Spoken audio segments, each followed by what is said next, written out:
We're in our learning of the book of Mishlei and the book of Proverbs written by King Solomon, chapter 22. We are at verse 13. So, book of Mishlei written by King Solomon, chapter 22, verse 13. And we've had King Solomon speak before about the importance of hard work. And now King Solomon speaks about the idea of laziness. And the idea of finding excuses.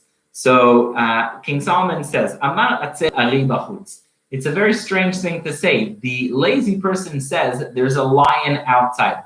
What does it mean there's a lion outside? Meaning, if you have an idea, you want to get something done, you go get it done. But people who are sort of looking for a way out, they'll say, oh, well, it's dangerous, it's too expensive, it's too difficult, too much effort, it's not going to work. And the lazy person is constantly lacking in initiative. And so the lazy person says, oh, there's a lion outside. I will be murdered if I go out to the street. Meaning, he's constantly finding excuses for not taking initiative. And this is such a powerful lesson because it's so easy to make fun of the lazy person who's laying in bed and he's like, oh, if I go outside and try and get a job or try and get something done, I'll probably be killed by a lion. But really, that's sort of a part of all of us in life where, there's so many ideas we have. There's so many things we can get done, but we're like, oh, I don't know if I'm going to do this. So it's really a call for action. Get up and do it. So the lazy person finds excuses. How am I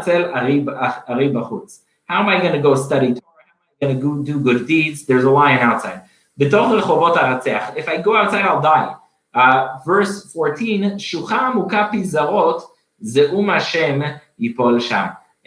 King Solomon now speaks about the powerful power of seduction of speech that is trying to make us stray from God and worship idols, etc. So, the word of the stranger, meaning the seductive idol worship or whatever it may be, sin, is like a deep pit. And though the person who is, got already away from God is going to fall in that pit. The next one speaks about the idea of teenagers. King Solomon says, again, we're in chapter 22. King Solomon says, verse 15, the foolishness is tied in the heart of the youth. Meaning, even though youth are always very ambitious, very noble, very energized with good deeds, nonetheless, the teenagers, they have the ability to stumble and do really foolish things. They don't have often good judgment. So how do you help a teenager? You give them instruction, you give them advice, you give them insight, and that will help get them off the path of foolishness. Next is Oshek Dal Le'arbot Lo. If someone steals from the poor person and he wants to make money by on the back of poor people, Noten La'ashir Ach Le'machzor. Eventually, the money that person makes is just going to go to the rich person and he won't get anything. So if you think you're cutting corners by getting money from the poor, you're actually not gaining anything. Verse 7, Hat oznecha ushma divrei chachamim.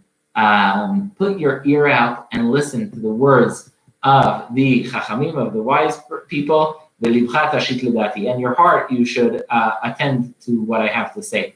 And now he speaks about the beauty of the words of wisdom of Torah. They are pleasant if you keep them in your stomach, and then they will be established properly on your lips. Verse 19, if you keep the words of wisdom, then you will be able to trust God. I will tell you that when you trust God and do the right thing, you won't have to worry about other things. You won't have to worry as much about paying your bills. You won't have to worry as much about nonsense because you will be able to do the right thing. Next, verse 20. I have written for you emissaries And I've written for you, I've given to you ideas and advice, and that's going to help you even when you're worried about making a living, etc. So bottom line is, don't worry about doing the right thing. God is going to help you out when you pursue the right thing. Verse 21, if you study the Torah, if you study God's word, it's going to teach you the proper wisdom, and it will give you insight and wise words to tell those who send you. Now is a very, very powerful, very important, very sad lesson. Sometimes people think they can steal and rob from someone just because the person is poor. You think of the recently there was in Texas a huge power outage. I think there still is in many places, and some of the energy companies sent regular people these like $20,000 bills, and the idea is the energy company is banking on the fact that the person is poor and won't be able to defend themselves in court, etc. King Solomon says, don't rob a person just because they're poor. Don't think you're going to get away with it, right? Usually the person is like, oh, I'm going to steal from the poor person because the poor person doesn't have anyone to defend him. No, no, no, don't make that mistake. Ki Hashem, so al tigzol dal kidalu. Don't rob a poor person just because he's poor. And do not oppress a poor person who is coming to you for justice. Verse 23, Ki Hashem yarib rivam. God is the one that will fight their fight. If you think you'll get away by oppressing the poor, if you think you'll get away with financial dishonesty just because someone is poor and not able to hire a lawyer, an accountant, or whatever it may be, no, no, no, no, no. God says, I will defend. God says, I will pursue those who oppress the poor and those who steal from the poor, to the fullest extent, even at their own lives. If someone's oppressing the poor, stealing from them, God says, you have a business with me. So yes, the poor person doesn't have a law firm, insurance, accounting behind them, but remember, God says, I am behind them. So don't mess with them. Next is verse 24. Al titra et baal af. Do not be friends with a person of temper, someone who's very, very angry, and do not associate with someone who's constantly very, very mad. Why? Because then you may learn from their ways, and that is something that will really hurt you.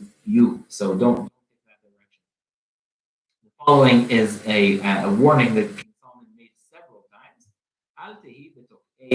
Do not be one of those people who shake a hand. What do you mean don't shake a hand? Well, today in Corona, people don't shake hands for other good reasons. But don't shake your hand as a guarantor, as a third-party guarantor for a deal.